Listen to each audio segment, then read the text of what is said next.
બનાસકાંઠાના જે ચૌધરી સમાજના આગેવાન છે અજમલ ચૌધરી, તેમને ન્યાય માટે ચૌધરી સમાજે જે ગાંધીનગર ચલોની હાકલ કરી હતી, કૂચ કરી હતી, તે કાર્યક્રમ હવે રદ કરવામાં આવ્યો છે. કેમ કે આજે બળદેવગીરી બાપુની પોલીસે અટકાયત કરી હતી ને આને લઈને હવે ચૌધરી સમાજના આગેવાનો સંતુષ્ટ વ્યક્ત કરી રહ્યા છે પોલીસની કામગીરીથી.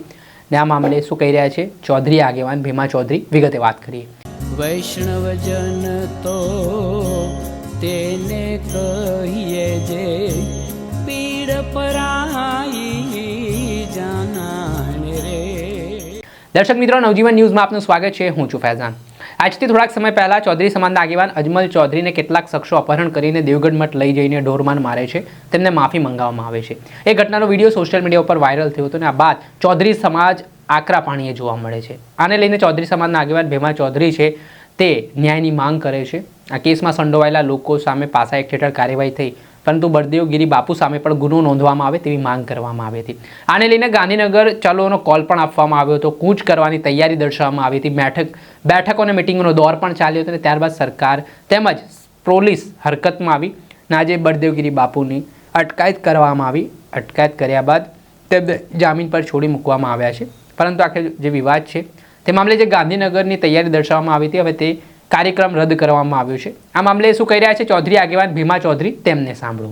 દિવસથી એક આદર્શ ચૌધરી સમાજ તરીકેની જે ન્યાયિક અમારી લડાઈ હતી, એ લડાઈની અંદર અમારા ચૌધરી સમાજની અને 18 આલમની એક જ માંગ હતી કે જે કૃત્ય કર્યું છે, ખોટું કર્યું છે અને આ જે કાવતરાખોર છે, ગુનેગાર છે, જે આ દેવ દરબાર મઠના મહંત બળદેવનાથજી ખરેખર મુખ્ય આરોપી છે, તેનું એફઆઈઆર માં નામ ન હતું. એટલા માટે એક તો એફઆઈઆર માં નામ આવવું જોઈએ અને ધરપકડ થવી જોઈએ. આ અમારી માગણી હતી. ગઈકાલે એસપી સાહેબ સાથે વાટાઘાટો લગભગ 3 કલાક મીટિંગ ચાલી છે. સરકારશ્રીનું દબાણ હશે, શું હશે ખબર નથી, પરંતુ બહુ સારી રીતે એમને રિસ્પોન્સ પણ છેલ્લે આપ્યો છે અને એના પછીની આ જે કાર્યવાહી થઈ છે એ એફઆઈઆર માં નામ પણ દાખલ કર્યું છે, બળદેવનાથની અટકાયત પણ એમને કરી છે અને કાયદાકીય પ્રક્રિયા જે કરવામાં આવી છે એ એમના સાથે કરવામાં આવી છે. એટલે મોટાભાગની જે અમારી માંગ જે આ હતી એ આજે પરિપૂર્ણ થઈ છે. પરિવાર પણ ખૂબ બહુ દુઃખી હતું આના કારણે.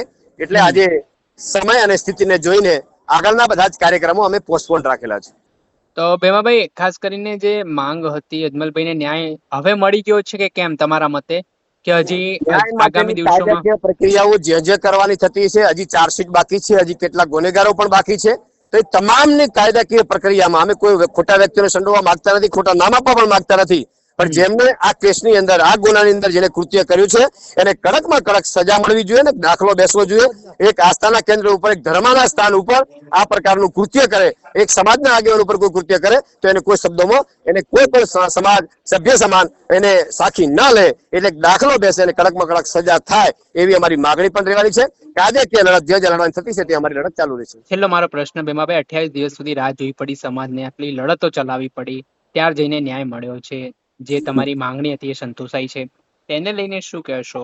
ન્યાય મળ્યો પણ ઘણી રાહ જોવી પડી. હંમેશા સત્ય છે ને તો સત્યને હંમેશા વિજય થતો હોય છે, પણ એના માટે સત્ય માટે જજુમવું પડતું હોય છે. આજે ગુજરાતનો અમારો ચૌધરી સમાજ આજે 18 આલમ અમારી સાથે આવી અને સત્યની વાત કરી. જ્યાં જ્યાં લડવાનું થતું હતું, જ્યાં પ્રેશર ઉભું કરવાનું થતું હતું, અમારા સમાજે ચિંતન પણ કરવું પડ્યું. આ બધી બાબતોને લઈને આજે છેલ્લા 27 દિવસ બાદ પણ આજે થોડો ઘણા અંશે અમને ન્યાય મળ્યો છે. ચોક્કસથી ખૂબ ખૂબ આભાર, તમે જોડાયા. જે રીતે આપણે સાંભળ્યા હતા ચૌધરી આગેવાન ભીમા ચૌધરી, તેમના આ મામલામાં મહત્વનું નિવેદન સામે આવ્યું છે. કયા કારણસર આ કાર્યક્રમ રદ કરવામાં આવ્યો છે તેને લઈને તેમણે માહિતી આપી છે અને આખા કારણો દર્શાવ્યા છે. દર્શક મિત્રો, આવા જ વિડીયો જોવા માટે નવજીવન ન્યૂઝ જોતા રહો, લાઇક કરો અને વધુમાં વધુ શેર કરો.